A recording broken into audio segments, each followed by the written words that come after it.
A lot of gospel ministers that are upcoming always have the challenge of preaching and speaking a lot without having an archive of their audio messages.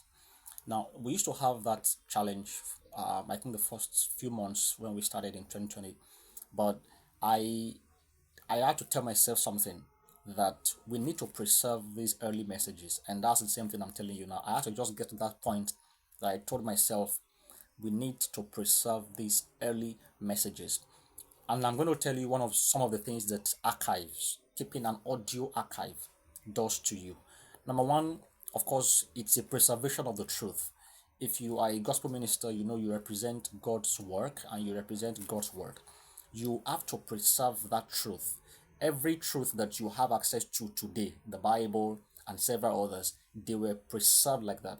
So if you are now speaking the truth and you don't preserve it, you're not leaving a legacy for the next generation. That's the first very important reason.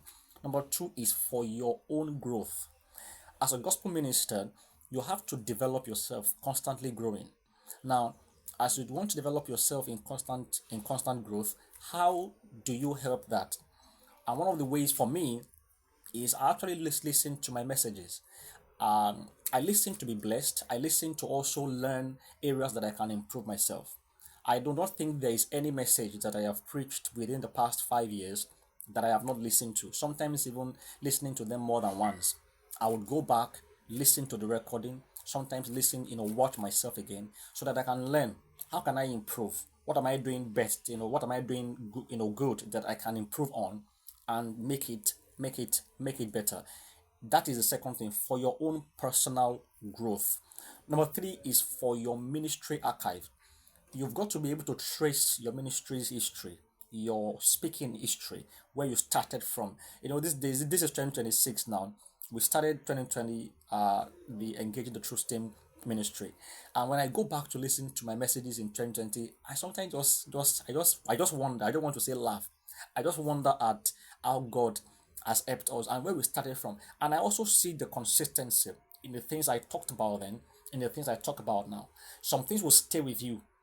That is you, that is your style, that is the way you minister. Some things would improve along the line as you learn more, as you get more exposure, as you dig more into God. So but you've got to have that track. If anybody asks and say, when have you started ministry? I say, we have started from such and such a time. There is no single message, no single audio that can prove that this was recorded some years back. This was recorded at such and such a time. And history, the reason why it is good for your ministry archive is because nobody can fight history. you know Today we have all kind of people springing up all over the place, and you don't know where this person, where have you been, how has been your journey, when did you start.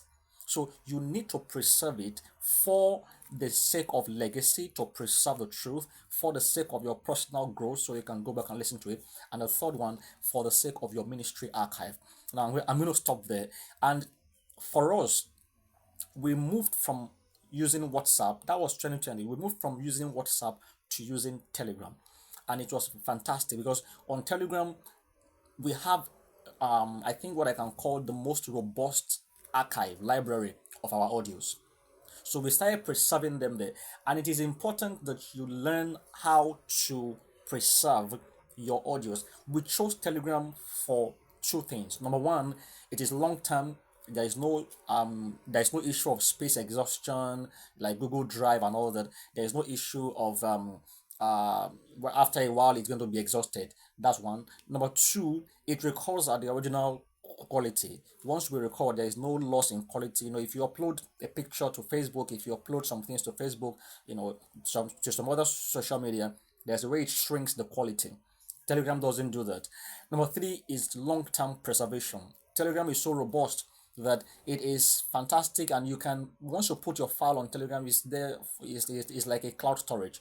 So, and also because you can always go back to it and download again. Even if something happens to your local drive, something happens to your hard drive, your laptop hard drive, your phone, you change your phone, once you can access your Telegram account back, you download everything. So you've got to know how to archive your messages in audio format, not just in text.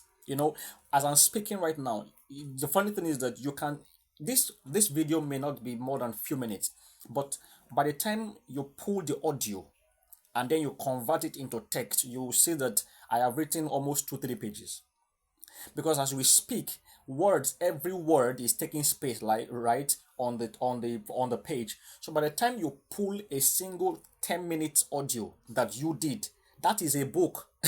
A full book that you have just spoken.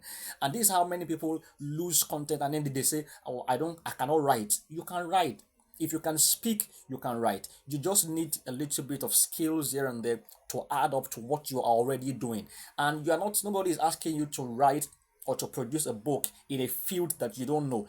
That same thing that you are saying, if we pull it out, preserve the audio, and then you reserve it somewhere, you will notice that you have written a book already. That's the beauty of it. So, but you've got to start by keeping a consistent archive of what you do, your ministry, your words, your content. These are your content, and this is something that you have to hold there. So don't let anything make you to be so much in a hurry and you just speak and lose like that. You just speak and then it just goes. No, preserve it for your own growth, preserve it for the next generation for truth, preserve it for your ministry archive.